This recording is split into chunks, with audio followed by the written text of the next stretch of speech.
It's like the story, "Rejoice with me when I have found my sheep that was lost." The shepherd who left 99 to go find the one precious sheep who was lost. And it's like the woman who had silver coins and lost one, and she searched and searched until she found that precious coin. And then she could rejoice. The more precious the sheep, the more precious the coin, the more precious the child, the more we will search and search until we find the lost.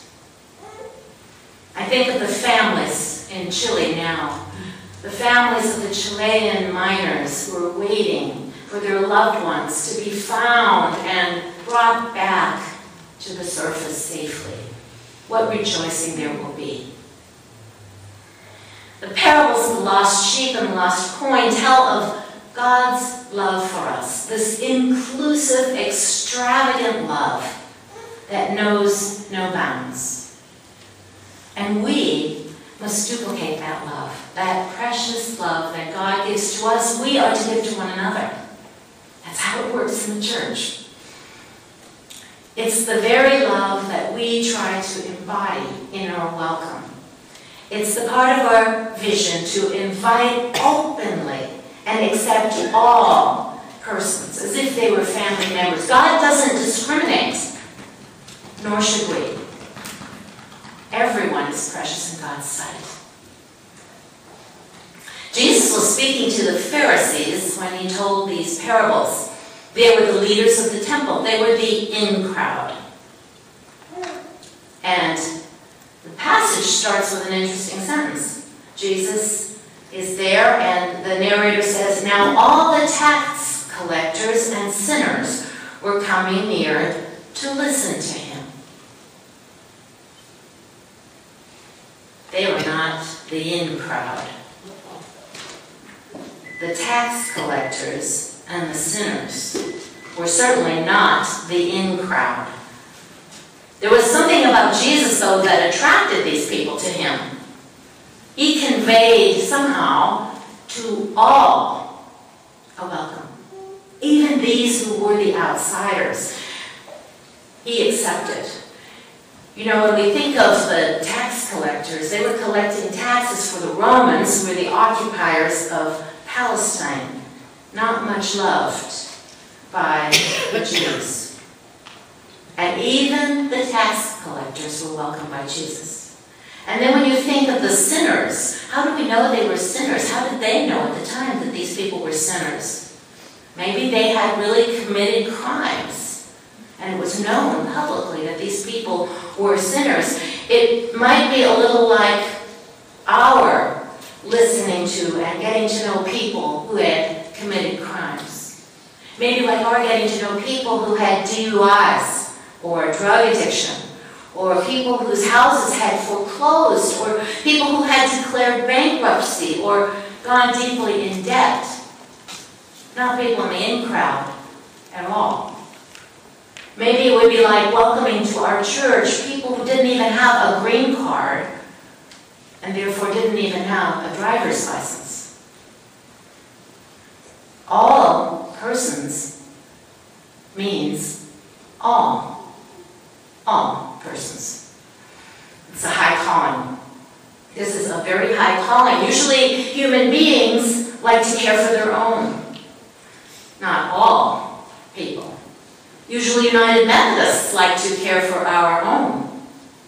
Not all persons. But to invite openly and accept all persons means caring about others as much as we care about ourselves. Isn't that the golden rule? Do unto others as we would have others do unto us. This is the Christian orientation.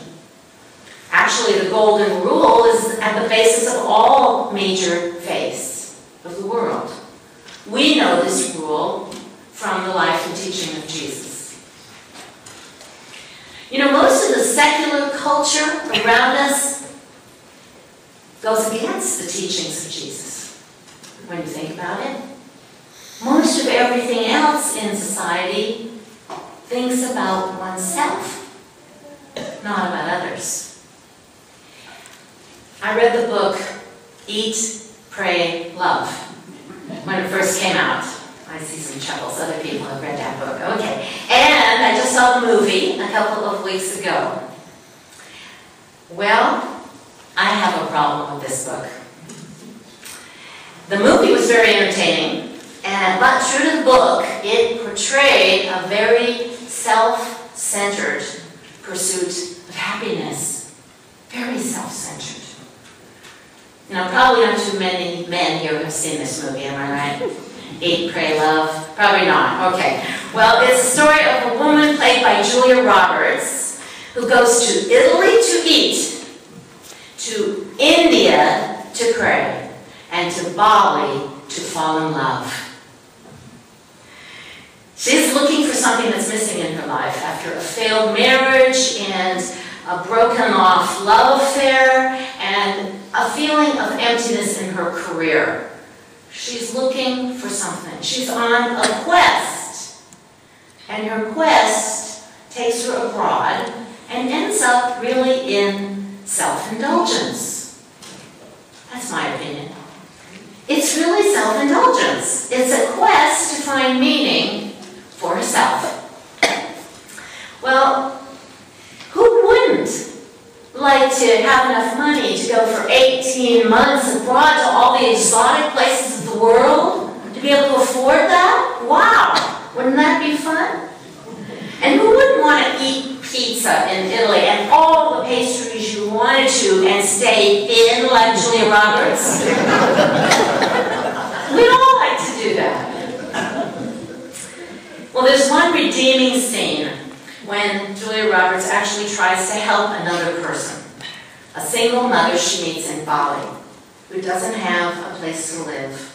And so Julia Roberts, the character, emails her friends back home and collects enough money to purchase a small house for this woman and her daughter.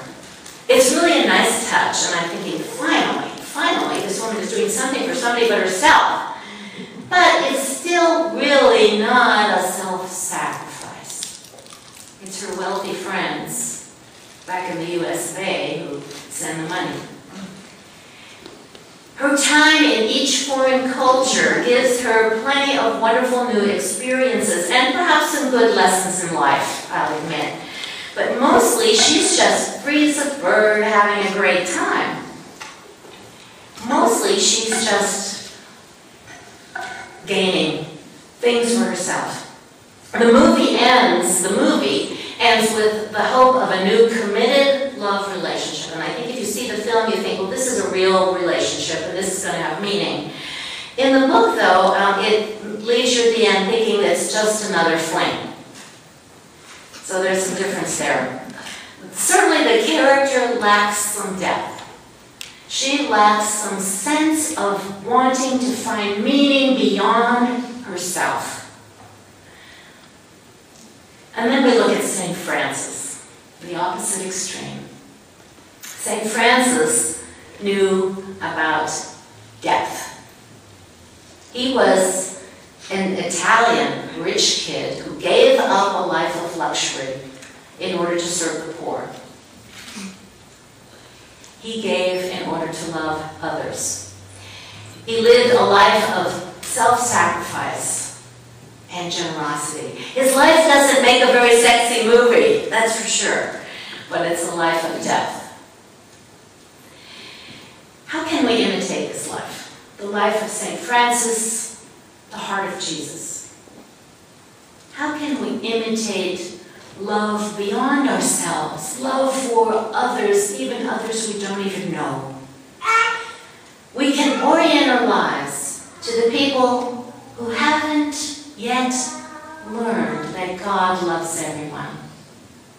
We can orient ourselves to the people who haven't discovered that God's love is unconditional and that God's grace just falls on everyone. These are the people that we need to reach out to and welcome. All of these people we need to welcome into our congregation and into our hearts.